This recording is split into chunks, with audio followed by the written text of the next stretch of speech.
First of all जब trailer launch था sir आपने एक बात कही थी कि this film will shock you. The climax और अभिनय सर ने जिस प्रकार इसे क्लाइमैक्स दिया है आप लोगों को शॉक करेगा कि ये क्या मूवी है, क्या कुछ बना है। और अब जब लोग देख रहे हैं तो ऐसा ही कुछ रिजल्ट सामने आया है। तो आप उस पर क्या कहना चाहेंगे कि वर्ल्ड वाइड इतना सारा लोगों का प्यार मिल रहा है इस मूवी को? देखिए, जब मैंने कहा था कि this film is will shock you, इसकी एक वजह थी क्योंकि ये फिल्म हमने बहुत ईमानदारी से बनाई। इस फिल्म को हमने सब ने अपना सब कुछ दिया, और जो फिल्म में जो ईमानदारी होती है ना, उसका रिजल्ट वैसा ही मिलता है। तो आपको ये आप ताजुब नहीं है इसके में, जो आपको ट्रेलर के टाइम मैंने कहा था कि this film will give you, you will shock you और give you what, I was very confident कि ये फिल्म हमको 100% डिलीवर करेगी कि जिस मकसद से हम निकले थे हम वो अचीव करेंगे। और आज touch wood we are very happy about it.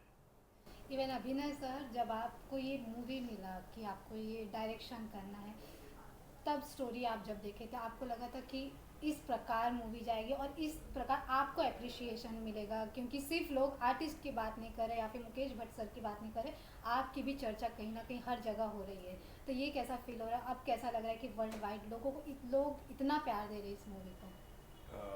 Obviously feeling तो बहुत ही अच्छी है कि लोगों को इसी सबसे इम्पॉर्टेंट चीज़ क्या है कि लोग फिल्म को पसंद करें। बिकॉज हम ये सारी टीम और बाकी कम से कम 150 लोग, वो सारों की सबकी इंटेंशन एक ही थी कि ये फिल्म एक अच्छी फिल्म बने जो दर्शकों को पसंद आए, जो उनको कुछ नया देखने मिले।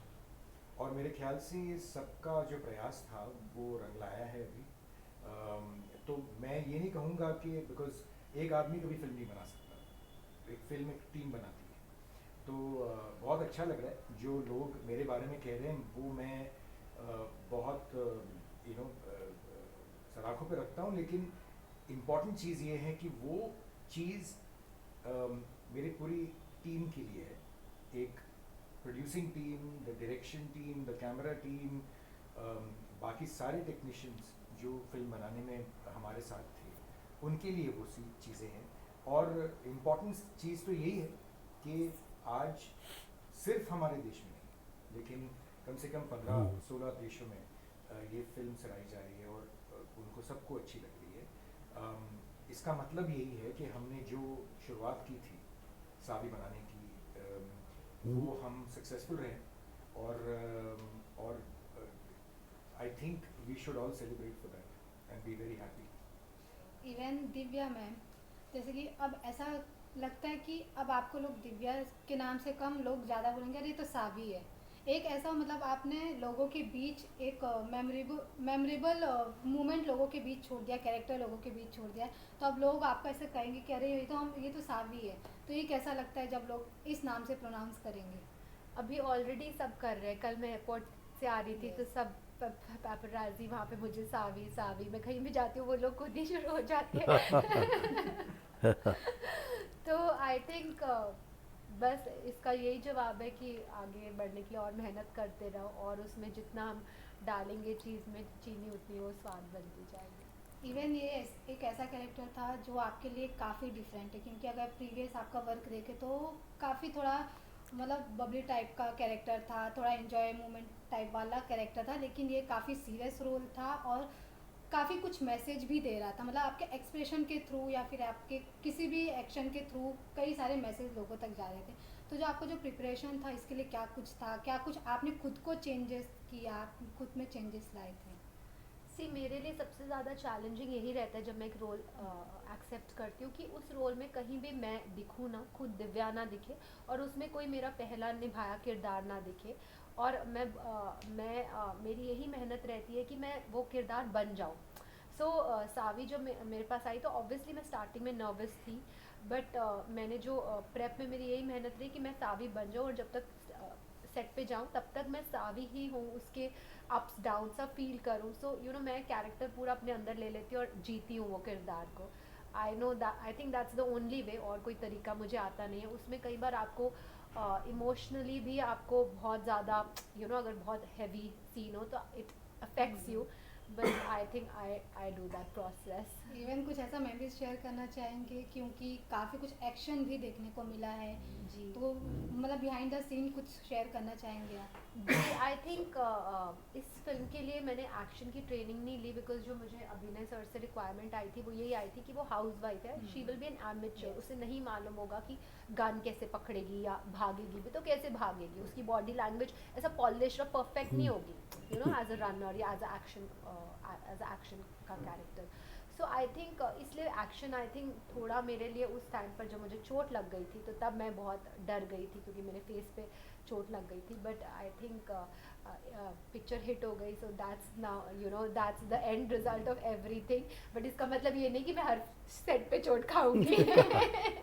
नहीं, नेक्स्ट टाइम हम आपको और अलग कैरेक्टर में देखेंगे शायद. इवन मुकेश सर आपसे पूछना चाहूँगी कि जब कास्ट की बात आती है, मतलब आप पहले एक स्टोरी लिखते हैं लेकिन जब कास्ट की बात आती है तब आप वो सिलेक्शन कैसे करते हो? क्योंकि अगर आपकी मूवी की हम कास्ट देखें तो काफ़ी अलग रहती है, जो लोगों के सामने नहीं आई, भले वो आशिकी देखे, आशिकी 2 देखे, आप कोई भी मूवी देखे और लोगों को वो कास्ट काफ़ी पसंद आती है, तो कास्ट का जो प्रोसेस रहता है वो आप लोग कैसे करते हो? देखिए कास्टिंग का जो सिलसिला है वो फिर अगेन स्क्रिप्ट के ऊपर डिपेंड करता है कि स्क्रिप्ट कैसी लिखी जाती है, स्क्रिप्ट की डिमांड क्या है कि किसे कौन उस कैरेक्टर में फिट बैठ सकता है इन टर्म्स ऑफ पर्सोना.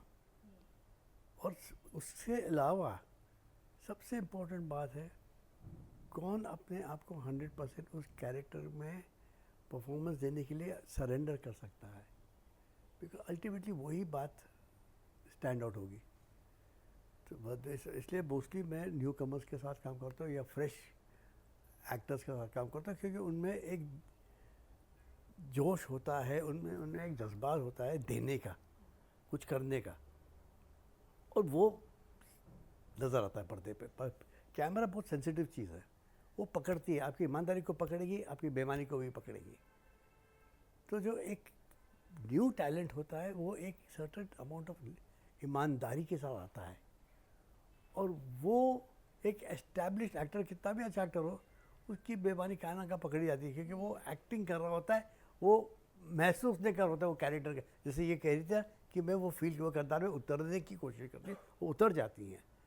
ये बहुत कम लोगों को जब एक बार एस्टैब्लिश हो जाते हैं बड़े, वो वहाँ उनको दुविधा आ जाती है कि वो कर पाएंगे, किरदार में घुस पाएंगे, नहीं तो वो मैकेनिकल एक्टिंग करते हैं, वो कैरी करते हैं, वो फील करते नहीं, और उसमें बहुत फ़र्क हो जाता है. लेकिन कभी ना कभी कुछ ऐसा डर नहीं लगता है कि मतलब ऑडियंस इन्हें एक्सेप्ट करेगी या नहीं, या फिर वो उस प्रकार कर पाएंगे? देखिए एक बात है, ऑडियंस के साथ आप ईमानदारी के साथ प्रोजेक्ट करो, ऑडियंस आपको 100% एक्सेप्ट करेगी. और मैंने प्रूफ करके दिखाया अपने आप को. मैंने मैक्सिमम फिल्में अभी 2020 से लेके अब तक मैंने सो कॉल्ड स्टार्स के साथ काम करना ही बंद कर दिया after working with all the stars, क्योंकि मुझे जो एक फ्रेश लोगों को, मैंने इमरान हाशमी को ब्रेक दिया, मैंने जॉन इब्राहिम को ब्रेक दिया, मैंने बिपाशा बासु को ब्रेक दिया, मैंने कंगना रनौत को ब्रेक दिया, लिस्ट ख़त्म नहीं होती. तो मेरी लिस्ट ही ख़त्म नहीं होती. मगर मैंने उनके लिए कुछ नहीं, उनमें टैलेंट था, मैं तो सिर्फ ज़रिया बना. अगर मैं बोलूँ कि मैंने उनको बनाया, गलत बात है. वो खुद बने अपने ईमानदारी से, अपने टैलेंट से, अपने पैशन से, और वो नज़र आता है और वो बन गए. वही जो किरदार उन्होंने प्ले किया उस फिल्म में, अगर मैं कोई एस्टैब्लिश एक्टर को लेता तो वो बात नहीं बनती. तो उन्होंने मुझे दिया है, मैंने उनको नहीं दिया है. लोगों को लगता है कि भाई मैं कितना महान आदमी हूँ, मैं नए लोग को ब्रेक देता हूँ. नए लोग मुझे ज़्यादा देते हैं एस्टैब्लिश लोग से ज़्यादा. नया कंपोजर आके नया ही धुन देता है जो बाकी कोई भी एस्टैब्लिश कंपोजर मेरे को दे नहीं. मेरा म्यूज़िक क्यों हिट होता है कि मैं नए लोगों को चांस देता हूँ, मैं नए सिंगरों को देता हूँ. मैंने अरिजीत को ब्रेक दिया, उसके बाद वो आज का अरिजीत बन गया तुम ही हो के बाद. तो I got the talent to spot talent. जब ये आई थी लड़की ईमानदारी के साथ मेरे सामने आई थी कि उसको पता लगा था ये स्क्रिप्ट के बारे में, और she came with an honesty कि मेरे को मौका दीजिए, I will not let you down. और उसकी आँखों में जो मैंने देखा, मुझे यकीन हो गया कि ये डिलीवर करेगी। और हमेशा मैं इसको बोलता कि you will deliver and you will make me feel proud, और शी हैज़ डन इट। तभी जाके मूवी को इतना हाइप मिल रहा है और इतना लोगों का प्यार मिल रहा है। अभिनय सर, आपसे पूछना चाहेंगे कि ये मूवी आपके जो प्रीवियस वर्क से काफ़ी अलग थी, तो आपको क्या कुछ चैलेंज फेस करना पड़ा? क्योंकि इसमें सिर्फ एक आर्टिस्ट ने, एक तो पहली बार ये वुमेन ओरिएंटेड मूवी है, तो उस प्रकार उसे दर्शाना था कि लोगों को समझ में आए कि एग्जैक्ट आपको क्या दिखाना है। प्लस अनिल कपूर सर है, फिर बाद में हर्षवर्धन राणे हैं, उनको भी अलग अलग एंगल से दिखाना था। तो क्या कुछ आपको चैलेंजिंग लगा या फिर आप कितना एंजॉय किए? एंजॉय तो बहुत ज़्यादा किया हम लोगों ने, सबने। लेकिन ये मेरा एक आप अच्छी चीज़ मानो या बुरी चीज़ मानो, मेरा प्रॉब्लम क्या है कि मैं जो चीज़ एक बार कर लेता हूँ, फिर मैं कुछ सालों तक वो फिर से दोहराना नहीं चाहता। तो फ्रॉम दैट पर्सपेक्टिव ये फिल्म मेरे लिए एकदम फ्रेश अप्रोच थी कि my first film of women oriented film. और दूसरी चीज़ ऐसी थी कि it was a very very very different film, because on some many levels ये फिल्म बेस्ड मतलब हो गई थी, स्क्रिप्ट बेस्ड ऑन एक माइथोलॉजिकल कैरेक्टर सत्यवान सावित्री। तो बिकॉज ऑफ दैट एक उसका वजन आता है कि जब आप एक कुछ ऐसा डायरेक्ट करने जा रहे हो जो पूरी दुनिया को पता है, और एटलीस्ट इंडियंस को तो पता ही है सत्यवान और सावित्री की स्टोरी, तो फिर आप गलत नहीं जा सकते उसमें। तो चैलेंजिंग ये था कि हम शूट कर रहे थे काफ़ी एक ऐसी जगह पे लिवरपूल में, इंग्लैंड में, जो उन महीनों में बहुत बहुत ज़्यादा ठंड थी वहाँ पे। एक ऐसी जगह थी जहाँ पे ज़्यादा शूटिंग होती नहीं, तो उसकी वजह से एक कुछ और चैलेंजेस थे हमारे सामने। लेकिन अपार्ट फ्रॉम दैट आपको मैं बता नहीं सकता कि हम सब ने कितना एंजॉय किया है ये फिल्म की शूटिंग के दौरान, बहुत ज़्यादा, बिकॉज हम मज़े से शूट कर रहे थे। और जैसे किरदार हैं, कैरेक्टर्स हैं, जो एक्टर्स थे, अनिल सर, उनके साथ काम करने में मज़ा ही कुछ और है। उन्हें सच में मंझला हुआ खिलाड़ी है वो, कि वो इतने आसानी से सब कुछ कर देते हैं, वेदर जो भी किसी भी प्रकार का रोल हो। Harshvardhan is a very cooperative actor, who is fantastic, you know, was a very gentle man. जो दिखते हैं वो एक्चुअली एक्शन टाइप के, लेकिन वो हैं बड़े एकदम सिंपल से इंसान। And Divya, of course, she had totally surrendered to this process of Savi, जो फिल्म थी। तो मेरे ख्याल से जब एक्टर्स आपके साथ हो, जब प्रोड्यूसर आपको सब कुछ दे जो आपको ज़रूरत हो, तो एक डायरेक्टर तो सिर्फ खुशी हो सकता है उसके बाद।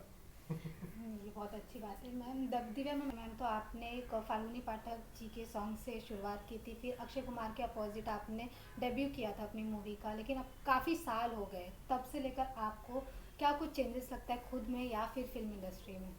खुद में तो बहुत चेंजेस लगते, क्योंकि तब मैं बहुत डरी सहमी सी लड़की थी जो बॉम्बे आई थी। बॉम्बे में मैं किसी को जानती नहीं थी, ना कोई फ्रेंड ना कोई रिलेटिव, और तब मुझे इंडस्ट्री के बारे में कुछ भी नहीं आता था। मैं इनफैक्ट सर को बताना चाहूँगी, सर शायद जानते नहीं है, तब जब मैं बॉम्बे आई थी तब मैं सर से भी मिली थी, सर के ऑफिस में। Oh yes, and lo I think आपके ऑफिस के थ्रू मुझे कॉल आया था, हाँ and I came and met you and Soni ji Yeah.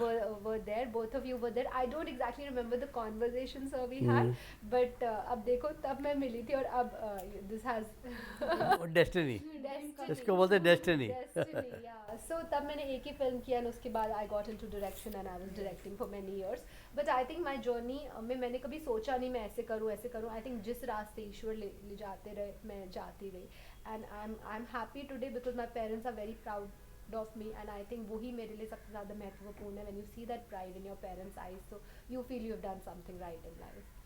So sir, आपसे पूछना चाहेंगे कि जब कोई मूवी बनती है तो उसकी जो स्टोरी लाइन रहती है वो सब मतलब मेन रहता है, एक तो सॉन्ग रहता है, कास्ट रहता है, फिर स्टोरी लोग को सबसे इम्पोर्टेंट स्टोरी होती है। यस, जब तक आपके स्टोरी ठीक नहीं होगी, आपको फिल्म नहीं बनानी चाहिए। इवन जो स्क्रीन राइटर्स रहते हैं वो लोग के बहुत ज़्यादा एफर्ट्स रहते हैं कि किसी स्टोरी को ब्रेक देना। सबसे डिफ़िकल्ट काम स्टोरी है, केवल कहानी लिखना सबसे डिफ़िकल्ट काम।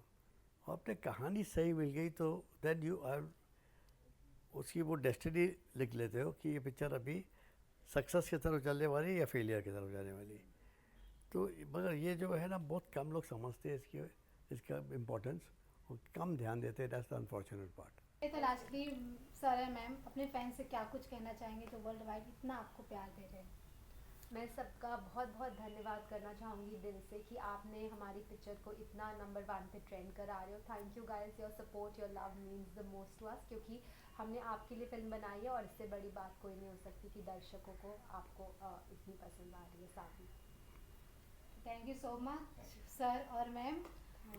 All the best. Thank you.